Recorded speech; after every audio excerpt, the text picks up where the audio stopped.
Sun international, Visakhapatnam, Hyderabad 8575795757. Phone tapping లో ఆరోపణలు ఎదుర్కొంటున్న ఎస్బీఐ మాజీ చీఫ్ ఇప్పట్లో ఇండియాకు వచ్చే సూచనలు కనిపించడం లేదు. ఈ కేసులో దర్యాప్తు అధికారులకు ఆయన సహకరించే అవకాశాలు సన్నగిల్లినట్లు తెలుస్తోంది. అమెరికా నుంచి జూబ్లీహిల్స్ పోలీసులకు లేఖలు రాస్తున్న ప్రభాకర్ రావు ఇక మొహం చాటేస్తున్నారని పరిశీలకులు అంచనా వేస్తున్నారు.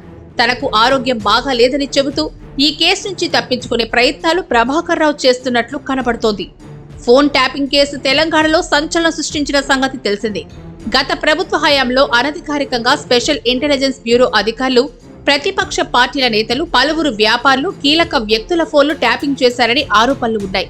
ఈ కేసులో ఇప్పటికే పలువురు పోలీసు ఉన్నతాధికారులు, మాజీ అధికారులు అరెస్ట్ అయ్యి చెంచలగూడ జైల్లో రిమాండ్ ఖైదీలుగా ఉన్నారు. ఇక ఫోన్ ట్యాపింగ్ వ్యవహారంలో ఎస్బీఐ మాజీ చీఫ్ ప్రభాకర్ రావు ప్రధానంగా ఆరోపణలు ఎదుర్కొంటున్నారు. కాంగ్రెస్ అధికారంలోకి రాగానే ఆయన దేశం వదిలి అమెరికాకు వెళ్లిపోయారు.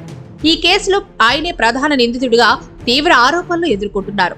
ఈ నేపథ్యంలో ఆయన అమెరికా నుంచి పోలీసులకు రాసిన లేఖ ఆలస్యంగా వెలుగులోకి వచ్చింది. జూన్ 23న ప్రభాకర్ రావు జూబ్లీహిల్స్ పోలీసులకు లేఖ రాశారు. ఫోన్ ట్యాపింగ్ కేసుతో తనకు ఎటువంటి సంబంధం లేదని లేఖలో వెల్లడించారు. జూన్ 26న తాను ఇండియాకు తిరిగి రావాల్సిందని, ఆరోగ్యం బాగోలేక యుఎస్ లోనే ఉండిపోవాల్సి వచ్చిందని అన్నారు.